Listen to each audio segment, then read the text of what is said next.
तो आज दिन है 11 अक्टूबर और मैं जा रहा था मसूरी। मैंने सब पैक कर लिया था। सुबह के टाइम उठते 6:45 टाइम देखा और मैंने बाइक पे सामान लगाना था। वैसे जनरली मैं रात को लगा लेता हूँ, बट मैंने टॉप बॉक्स ही लेके गया था, इसलिए टॉप बॉक्स माउंट कर लिया और मैंने सोचा कि अब जल्दी से चलते हैं, गुरुद्वारे मत्था टेकता हूँ। उसके बाद मेरे को फ्यूलिंग भी करानी थी, जो मैं रात को कराया नहीं पाया था क्योंकि मैं लेट हो गया था, क्योंकि एक दिन पहले मेरा बर्थडे था। 850 रुपये का पेट्रोल आया और मैंने आगे यहाँ पे बात करी कि मेरे को हवा भरवानी है, बट हवा भरवाने के लिए इस पेट्रोल पंप पे प्रेशर नहीं था, तो मैं आगे जाके हवा भरवा ली थी। जल्दी से मैं पहुँच के निकला। दिल्ली में ठंड का माहौल बढ़ चुका है और मेरे को सुबह सुबह हाथों पे पैरों पे धीरे धीरे थोड़ी थोड़ी ठंड लग रही थी। पहली बार था कि मैं आनंद विहार से क्रॉस करके इतने कम ट्रैफिक में निकला 7 बजे के करीब। और आज नवरात्रि का आखिरी दिन था, मतलब आज कंजक पूजन थी। तो सुबह से मैंने कल रात से फास्ट था, कुछ नहीं खाया था, तो मैं सबसे पहले गया कुछ खाने के लिए। तब तक 8:30 हो चुके थे, मेरा ऑफिस स्टार्ट हो रखा था, तो मेरे पास कुछ कॉल्स वॉल्स आ रही थी। मैंने फ़ोन को थोड़ा सा साइड में करा, नेट ऑफ करा, क्योंकि मेरे को रात तक के लिए बैटरी बचानी थी और मैं सीधा निकल गया देहरादून के लिए। देहरादून जाते जाते मेरे पास बैग में इतना सामान था ताकि मेरे कंधों में और नेक में हल्का बहुत पेन शुरू हो चुका था, और मैं धीरे धीरे करके करता रहा। सहारनपुर से अप्रॉक्सीमेटली 40 किलोमीटर पहले मैंने सोचा कि अब रुका जाए और इसको ठीक करा जाए। यहाँ पर एक मस्जिद आती है, अपने लेफ़्ट पे आप देख सकते हैं। इस मस्जिद को देखने में ऊपर से बहुत अच्छा लगता है। मस्जिद क्रॉस करते ही उतरा और सारा बैग का सामान उठा के मैंने टॉप बॉक्स में डाल दिया। सिर्फ मेरे पास कुछ कपड़े ही रह गए थे, ऑल्दो इतना एडजस्टेड नहीं था। सामने फिर सहारनपुर आने लग गया और मेरे को पहाड़ दिखना शुरू हो गया। सहारनपुर क्रॉस करके मैं देहरादून की पहाड़ियाँ चढ़ना स्टार्ट कर ही दिया था, और यहाँ पे मेरे राइट पे एक नया पुल बन रहा है जो डायरेक्ट लेके जाएगा, और ये सारा जो ट्रैफिक का हसल है ना, वो सब ख़त्म हो जाएगा देहरादून तक। आई होप ये आने वाले 1 से 1.5 साल में बन जाए। और जैसे ही मैं टनल में घुसा, मैंने सोचा कि अब टाइम है अपनी लाइट्स को चेक करने का, और बहुत ही मज़ेदार रहा लाइट्स के साथ एक्सपीरियंस मेरा, क्योंकि अभी मेरी एक लाइट ख़राब हुई थी और मेरे को विद माय कनेक्शन लाइट थोड़े सस्ते में पड़ गई। मैं जैसे ही क्रॉस करके निकला, मैं देहरादून पहुंचा और उन्होंने मेरे को फ़ोन करके बोल दिया कि हम देहरादून नहीं रुक रहे और हम जा रहे हैं।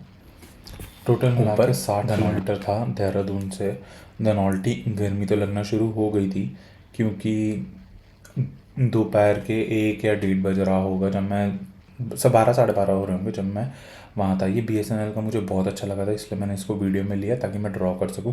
फर्स्ट फ्यूल ब्रेक मैंने यहाँ पे लिया था और यहाँ पे 750 रुपये का पेट्रोल आया था। तो एक तरीके से दिल्ली से देहरादून में 750 रुपये में पहुँचा। वापसी में भी इतना लगा होगा, और पहाड़ों पे 800 रुपये का पेट्रोल लगा मेरा, जो ओवरऑल लगा है।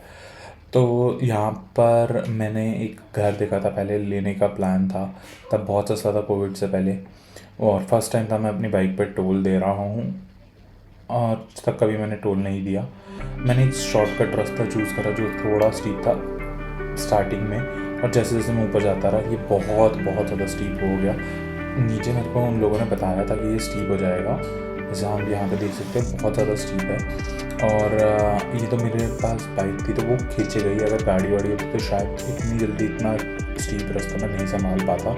और यहाँ पे कार्स तो चल ही रही थी, बट इसने मेरे 4 किलोमीटर बचाए, तो आई एम हैप्पी कि मैंने ये चीज़ चूज़ करी और अपना टाइम बचाया। पर ज़्यादा आगे जाकर नहीं, 1-1.5 किलोमीटर का स्टीप था, और 1.5 किलोमीटर के बाद इसने मेरे को उसी रूट पे मैप कर दिया जहाँ पर हम पूरा मसूरी से घूम के आते हैं। वापसी में ये आया था, बट वापसी में मैंने ये वाला रास्ता नहीं लिया। जैसे जैसे मैं आगे बढ़ता रहा, दोपहर को गर्मी, धूप तो ज़्यादा बढ़ रही थी पर गर्मी कम हो रही थी, और सीधा मेरे को ठंड लगने लगी थी उन जगहों पर जहाँ पर पेड़ और पौधे ज़्यादा थे और पहाड़ की छाएँ वहाँ पर थी। तो उस टाइम मुझको कुछ बाइकर की जिसका उनको भी क्लिप में ऐड कर लिया जाए, और मैं आगे बढ़ता रहा।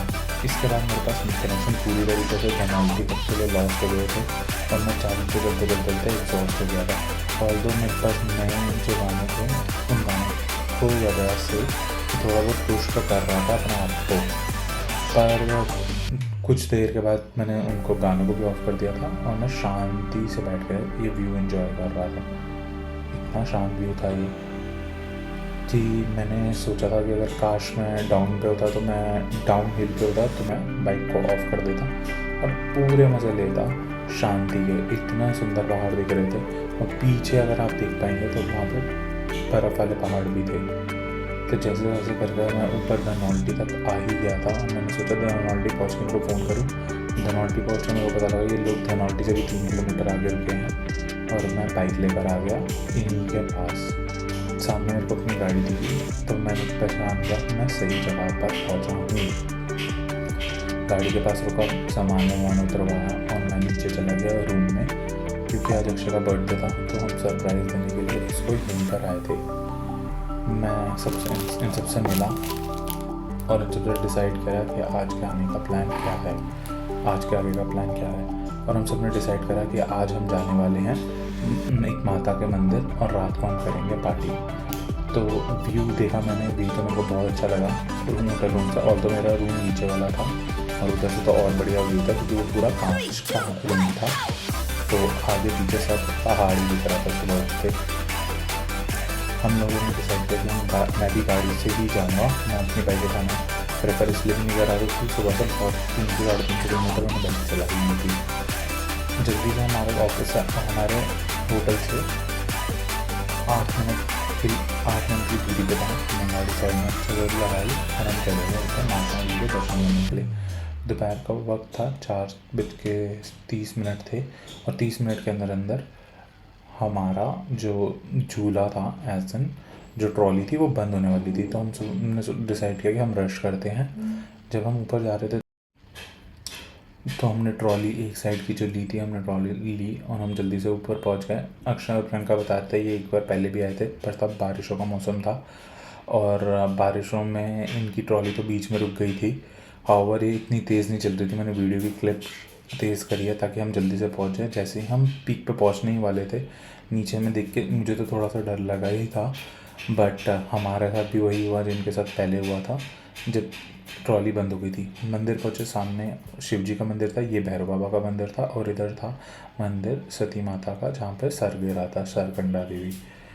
थोड़ी देर मेडिटेट किया, मंदिर की सफाई करी और हमने डिसाइड करा कि हम ज़्यादा देर ऊपर नहीं रुकेंगे। यहाँ पर मैं ढूंढ रहा था कि मुझे कोई मंत्र मिल जाए, बट यहाँ पर मुझे मिली लिखा हुआ मंदिर की आरती जो हमें गानी चाहिए। थोड़ी देर खड़े होकर मैंने मंदिर की आरती वहाँ पर गाई, माता का जो मंत्र था उस पर ध्यान दिया। और मैं आप सबको भी यही रिकमेंड करूँगा कि कभी भी ऐसे किसी टेंपल में जाएं तो वहाँ पर जो भगवान या देवी देवता है उनका मंत्र निकालें, 108 बार कम से कम जाप कीजिए, भगवान के अंदर ध्यान लगाइए और अपने अंदर एनर्जी शिफ्ट देखिए। तो आगे ये सब लोग तो निकल गए थे पैदल पैदल और मैंने सोचा मैं थोड़ा सा तेज़ी से चलता हूँ, बट मेरे को थोड़ा बहुत मसल मेमोरी की वजह से मेरे को चीज़ें याद आ गई मैं कैसे आया था। बिल्कुल एंड तक मैं पहुँचने ही वाला था और सारा का सारा रास्ता टूटा हुआ था बीच में, क्योंकि वो रास्ता नया बना रहे थे। एक गलत डिसीजन मेरा ये रहा कि मैंने आज वाइट शर्ट और वाइट पजामा ही पहना, तो इस वजह से मैं ज़्यादा एडवेंचरस तरीके से काम नहीं कर पाया। हाउर मैं सबसे जल्दी तो पहुंच ही गया था नीचे, तो इट इज़ फाइन। थोड़ी देर पहुंचा और वहाँ पे नीचे से सनसेट देखा भी और टाइम लैप्स पे सनसेट को रिकॉर्ड भी करा। होटल पहुँचे, होटल पहुँच के पार्टी वार्टी करी और अगले दिन के लिए निकलने के लिए तैयारी।